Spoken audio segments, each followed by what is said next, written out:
Assalamualaikum warahmatullahi wabarakatuh. Halo semuanya, perkenalkan nama saya Haura Nada Agnia. Di sini saya akan membuat video refleksi singkat mengenai mata kuliah epidemiologi untuk terapi okupasi. Pada awal semester saya berpikir apa hubungannya epidemiologi dengan terapi okupasi. Bukannya terapi okupasi itu hanya fokus untuk individu saja, namun ternyata saya salah besar. Ternyata epidemiologi ini adalah fondasi untuk memahami mengapa seseorang mengalami masalah okupasi. Lalu saya menyadari juga bahwa epidemiologi ini membantu kita mengidentifikasi determinan masalah kesehatan, yang dimana ini itu sangat relevan mengenai konsep PO atau Person, Environment, and Occupation di terapi okupasi.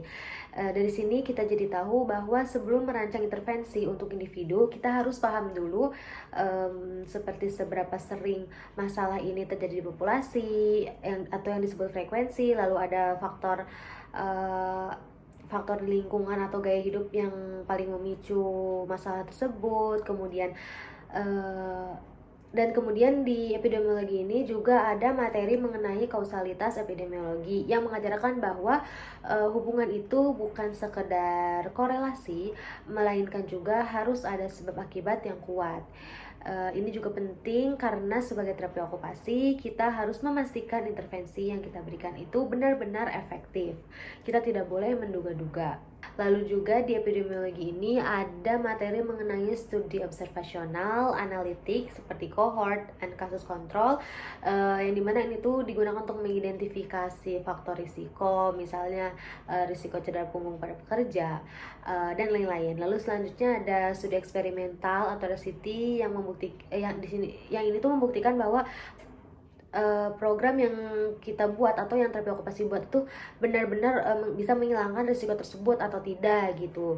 Nah, jadi ternyata epidemiologi ini bukan hanya dimiliki oleh dokter atau ahli kesehatan lainnya, namun ini juga sangat penting bagi terapis okupasi. Dengan ilmu ini kita bisa membaca dan menganalisis penelitian untuk memilih terapi atau intervensi yang paling efektif diberikan kepada klien sesuai dengan kebutuhan kliennya masing-masing, lalu bisa merancang program pencegahan di level komunitas atau tempat kerja, bukan hanya menunggu pasien datang untuk konsul atau untuk terapi saja, lalu bisa memberikan edukasi dan advokasi berbasis data yang kuat, yang dimana itu membuat peran TO itu jadi lebih terukur dan terpercaya. Dan singkatnya, mata kuliah epidemiologi ini telah mengubah cara pandang saya dari fokus klinis semata menjadi klinis berbasis bukti dan populasi. Lalu epidemiologi ini juga mengajarkan saya untuk mencari akar penyebab masalah okupasi, bukan hanya meredakan gejalanya.